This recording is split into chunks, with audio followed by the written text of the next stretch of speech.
네, 안녕하세요. 몇 년이냐 이게? 2019년 또 모의고사고요. 그러니까 2018년에 본 모의고사입니다. 2019년 수능을 위해서 본 2018년 또에 본 2019 10월 학평이고요. 10월 학평은 대부분 그 해의 수능과 원칙적으로는 뭐라고 하지? 난도가 비슷하게 조절을 하려고 많이 노력을 합니다. 그리고 실제로 10월 달에는 이제 출제 요원들이 어떤 과목 같은 곳으로 들어가요. 문제를 출제하기 위해서. 그리고 이제 수능 시험이 끝날 때까지 그곳에서 나올 수 없습니다. 그 장소가 어디인지는 항상 비공개되고요. 거기에 실제 가보기 전까지는 잘 몰라요. 사전에 섭외하는 그분들 빼고는. 그리고 이거는 이제 극비 상황이기 때문에 외부인은 알 수가 없고, 심지어 이제 거기서 심부름을 해주시는 분들도 극비 상황이라서 극비로 되고 있습니다. 이거는 제가 아는 사람이 이런 거를 하기 위해서 그 알바하러 갔었던 얘기 있죠? 그 썰은 나중에 언젠가 수능 알바한 썰 푼다. 썰 풀 때가 오기를 바라겠습니다. 오늘은 그래서 어쨌든 그것과 상관없이 10월 학평을 한번 보도록 할게요.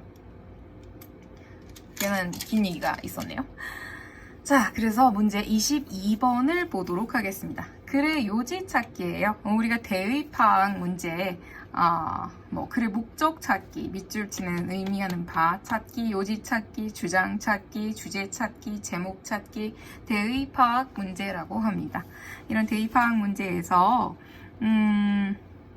글쎄요.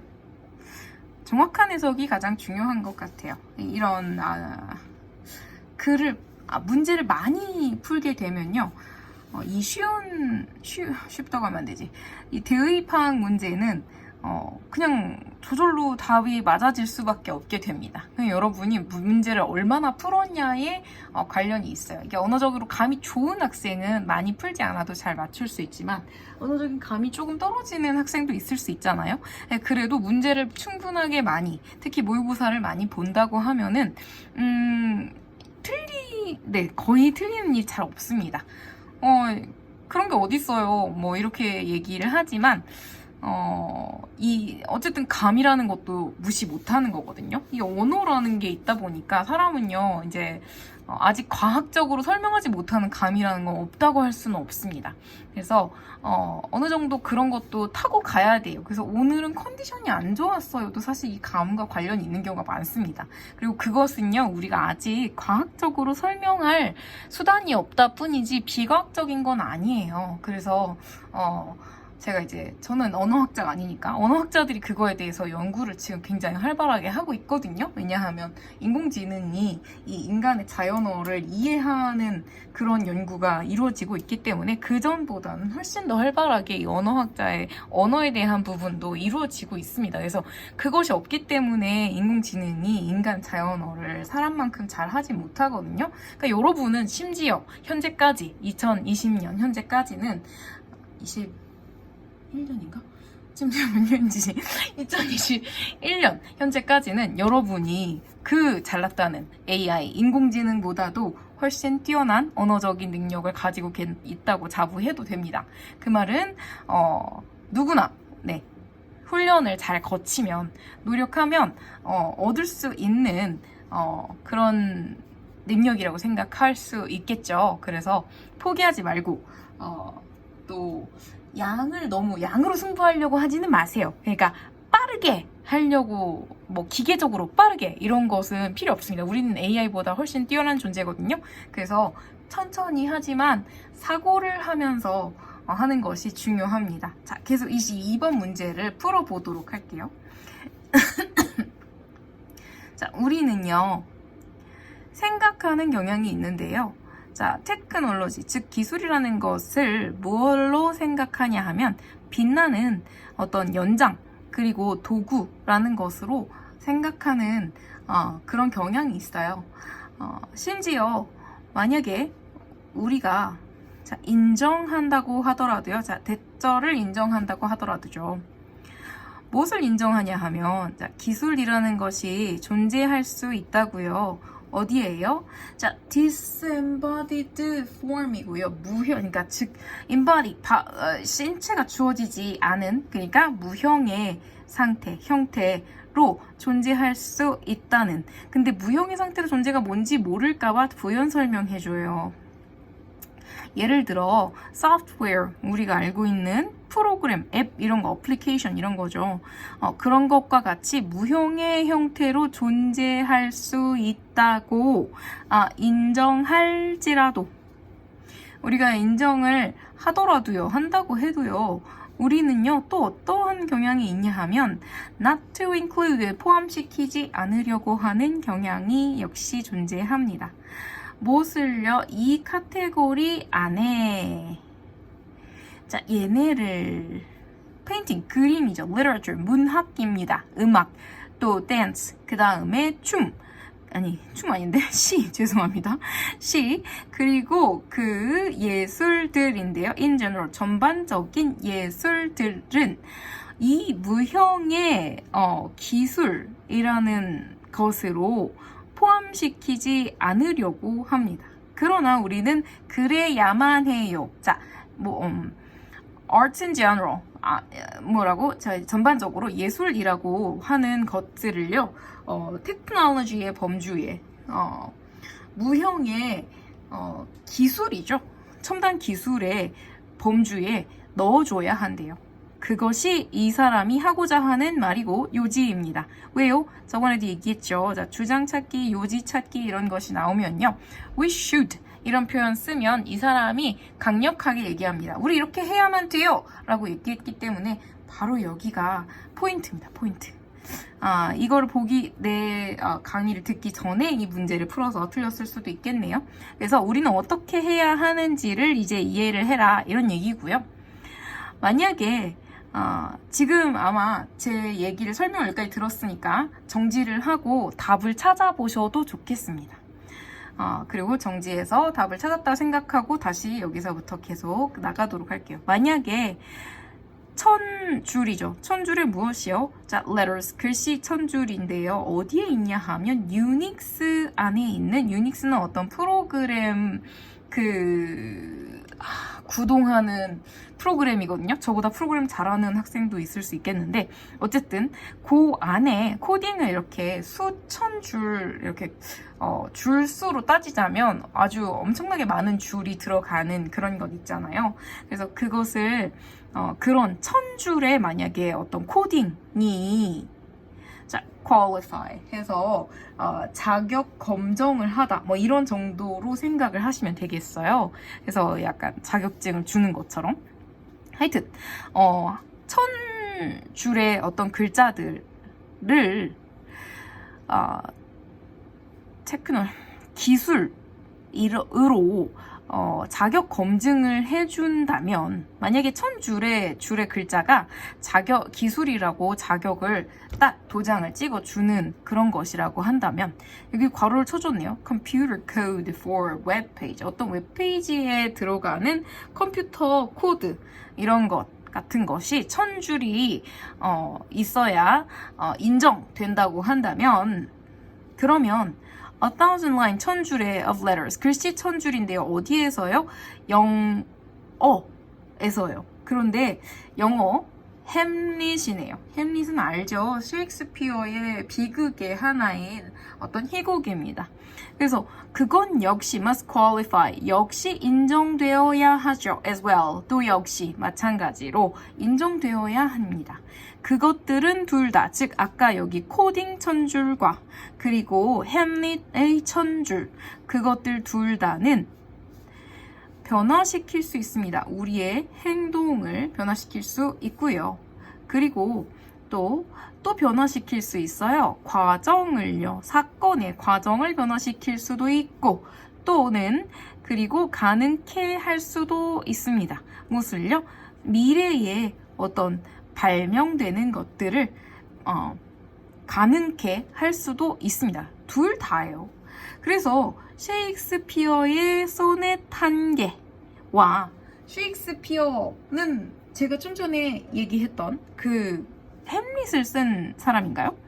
그 사람의 소네트는 뭐냐 하면 조금 더 달달한 종류의 시라고 알고 있어요.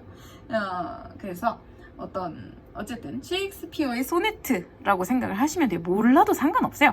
그 다음에 슈베르트의 심포니. 자, 영어가 나올 때는요, 한 번만 제발 소리 내서 읽으려고 시도해 주세요. 한글과 전혀 다르지 않습니다. 읽을 수 있으면 대부분 처음 보는데 하는데 긴장하지 말고 소리 내서 입으로 읽기만 하면요, 뭔지 대충 파악이 되는 거 훨씬 많을 겁니다. 대문자라고 해도요, 고유명사 안 읽어 이러지 말고 읽어주세요. 왜냐하면 슈베르트라고 느끼는 것과 그냥 어떤 글씨가 있다라고 생각하는 것 간에는 큰 격차가 있습니다. 슈베르트 하면서 우리가 머릿속에 떠오르는 게 있어요. 꼭 생각을 해주세요. 그래서 슈베르트의 교향곡과 셰익스피어의 소네트는 그러면 are in the same category, 같은 카테고리 내에 존재합니다. 자, 어디서요? 구글 검색 엔진과 그리고 또 스마트폰에서요. 그리고 땡땡, 자, 콜론이 나왔습니다. 콜론은 부연 설명을 할 거예요. 그 두 개요. 셰익스피어 소넷과 슈베르트의 교향곡 이 둘은 무언가이지요. 어떤 무언가이냐면 유용한 무언가인데요. 또 만들어진 무언가예요. 누구에 의해서냐 하면 by a mind, 정신이 만들어낸, 정신에 의해서 생산된 유용한 무언가입니다. 그죠? 그래서 우리는요, 자, 분리해낼 수가 없어요. 다수의 겹치는 기술들을요. 자, 어떤 기술이냐 하면 Lord of the Rings movie. 자, Lord of the Rings 뭐냐 하면 반지의 제왕입니다. 모르더라도 이탈릭체라고 나왔으면은 긴장하지 마세요. 무언가의 타이틀, 즉 영화 제목, 책 제목 등을 얘기할 때 이렇게 이탈릭체 옆으로 조금 기울어져 있거든요. 네, 그렇게 되어 있습니다. Lord of the Rings라는 그 영화에 대해서 책임이 있는, 즉 그것을 가능케 했던 그런 기술이라는 것들, 다수의 이런 겹치는 그런 기술을 분리해낼 수는 없습니다. 딱 집어낼 수는 없다는 거예요. 그래서 the literary 문학이에요. 자, 문학인데 rendering 구현하는입니다. of the original novel. 원래는 이 Lord of the Rings가 문학 어떤 소설, 장편 소설이었어요. 그래서 그 원작 소설의 구현, 그걸 구현하는 그런 그 문학은 주어입니다. 그 문학은요, 자, an invention이죠. 뭐라고? 그 하나의 발명이죠. 새로운 것의 창작입니다. 디지털 렌더링만큼이나, 자, 디지털 구현이겠죠. 그것에 fantastical creatures 그랬어요. 자, 환상적인 창조물. 이 Lord of the Rings에는요, 우리가 현실에 존재하지 않는 것이 나와요. 내가 그 영화를 보진 않았어요. 보진 않았는데, 골룸인가? 걔가 이름이? 그 스미골 그런 거 있죠. 그것이 그 반지의 제왕에 나와요. 그러니까 현실에 존재하지 않는 fantastical creature 이죠. 어떤 판타지적인 존재. 이런 것이 근데 그런 걸요, 세상에 존재하지 않잖아요. 근데 어떻게 했어요? 디지털로 구현했죠. 이 디지털 구현만큼이나 발명 그 자체예요. 무엇이요? 자, 그 literary 문학 렌더링, 즉 문학 구현입니다. 그 소설을 써낸 것 그 자체를 말하는 거예요. 그러니까 디지털로 이 세상에 실제 존재하지 않는 그런 스미골 같은 그런 존재. 그 다음에 막 거기 뭐 전쟁씬 이런 게 있어요. 근데 그거를 다 컴퓨터로 사람이 실제로는 존재하지 않는 걸 만들어낸 것이에요. 근데 그것도 굉장한 technology라고 우리 할 수 있지만 사실 그 원작 소설을 써낸 것이요. 사실 아무것도 없는 무에서 그 사람이 마인드만 가지고 창조해낸 것이죠. 그래서 그 원작 소설 그 자체 역시 이런 기술, 컴퓨터로 하는 그런 technology만한 대단한 테크놀로지이다 라고 이 사람이 얘기하는 거예요. Both are 둘 다는요 useful works입니다. 아주 쓸만한 유용한 작품이죠. Of the human imagination, 인간의 상상력의 작품입니다. 둘 다가 영향을 미치는데요. Audiences. 보는 사람, 즉 관객에게 powerfully, 아주 강력하게 영향을 미치죠. 둘 다는 technological 합니다. 그 얘기였죠. 자, 그러면 이 글의 요지는 제가 아까 위에서 여기까지만 하고 잠시 일시 정지해서 문제를 풀어보세요. 풀 수 있을 거예요 라고 했던 거 기억나나요? 왜냐하면 아까 우리는 해야 합니다 라고 얘기한 곳에서 멈췄거든요. 그래서 우리가 어떻게 해야 한다는 얘기를 그 뒤에 가서 예시로 더 자세하게 풀었을 뿐입니다. 물론 우리가 이 문제에 아직 내가 익숙치 않다, 자신감이 부족하다 그러면 끝까지 읽으셔도 돼요. 그 내용 자체는 그렇게 어렵지 않습니다. 그래서 앞에 여기를 글 자체는 어떻게 쓴 거예요? 그냥 처음에는 우리는 이렇게 해야 해 라고 개념에 대해서 썼고요. 그 개념 설명을 한 다음에 어떤 것인지 조금 더 구체적으로 예를 들어서 썼습니다. 특히 눈에 보이지 않는 것에 대해서 얘기할 때 이렇게 많이 씁니다. 왜냐하면 어린 학생들이기 때문에 사실 이것에 대해서 배경 지식이 부족한 경우가 많이 있거든요.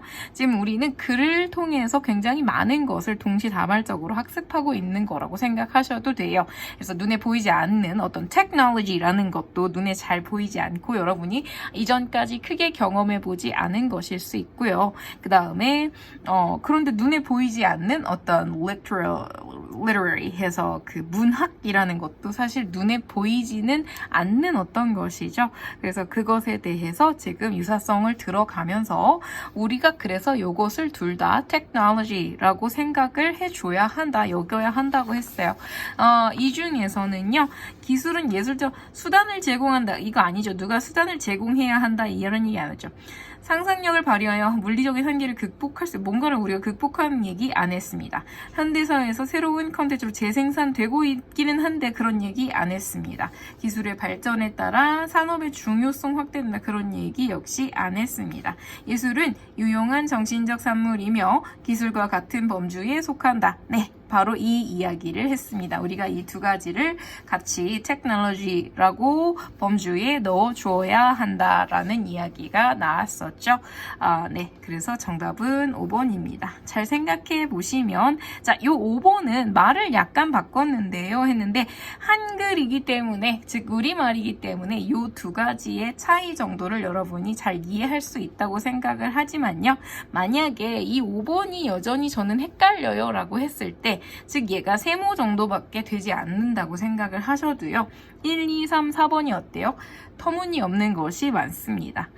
여기에 나온 단어를 어휘를 사용했어요. 이 사람이 쓴 표현, 같은 표현을 가져다 썼습니다. 기술, 예술적인, 그 다음에 구현하다 이런 것을 다 쓰기는 썼습니다. 그러나 이 글을 제대로 읽은 사람이라면 무슨 말이야, 짜집기 했지만 그런 내용 없었는걸 이라는 걸 분명히 이해를 하실 수 있습니다. 그 터무니없다는 게 어때요? 이것과 얘도 역시 마찬가지로 그래야 한다. 어떤 평행선 같은 구조를 가지고 있는데 반해서 여기서는 우리가 한계를 극복할 수 이 어떤 평행선 구조에 대한 얘기, 어떤 두 가지를 비교한다든지 그런 얘기가 전혀 나오지 않고 있어요. 그래서 답은 5번이 될 수밖에 없습니다. 네, 수고하셨습니다.